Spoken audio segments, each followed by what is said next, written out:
Did you know that 1 out of 4 Chinese Americans served during World War II?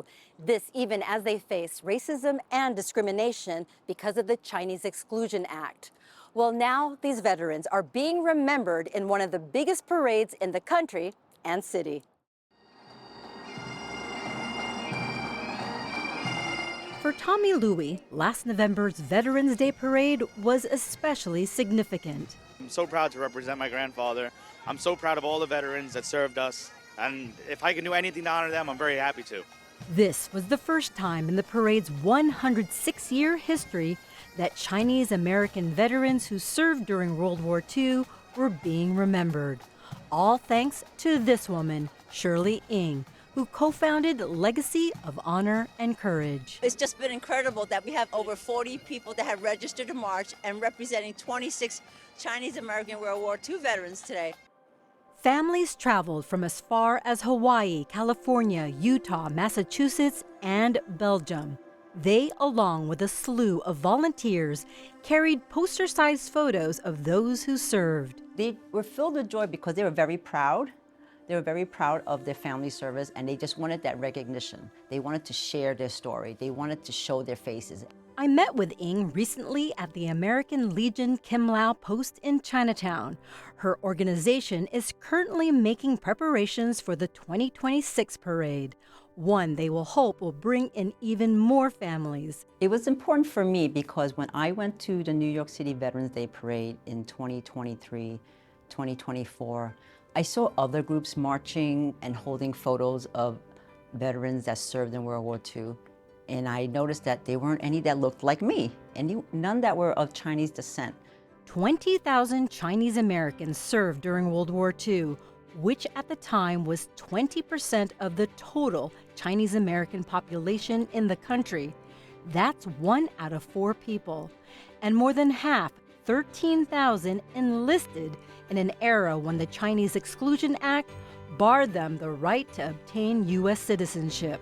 You have Chinese Americans serving a country, defending the freedom of this nation, that they weren't even receiving these civil rights. They weren't able to vote, they weren't able to be naturalized, but yet they served. There was Sam Louie, who served in the U.S. Army.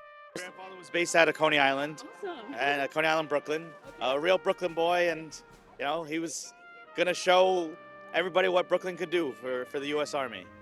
There was Dai Lin, who flew with the Flying Tigers in the U.S. Air Corps 14th Service Group, and Private Wing Oh Ham, who died in the Battle of Cisterna after an intense fight against German forces.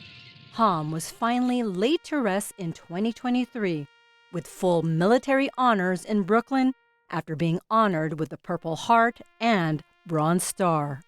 Chinese American women also served, including Ruby Kim Tape, who enlisted in 1944.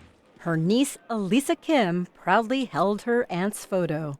Then there's Lieutenant B.R. Kim Lau from New York's Chinatown, who served as a U.S. Army Air Force bomber pilot. He died in action when Japanese forces shot down his plane, killing the entire crew. In 1944, the American Legion Post Lieutenant B.R. Kim Lau was established in his honor. In 1962, the post erected the Kim Lau War Memorial in Chatham Square to honor all Chinese Americans who served in the war.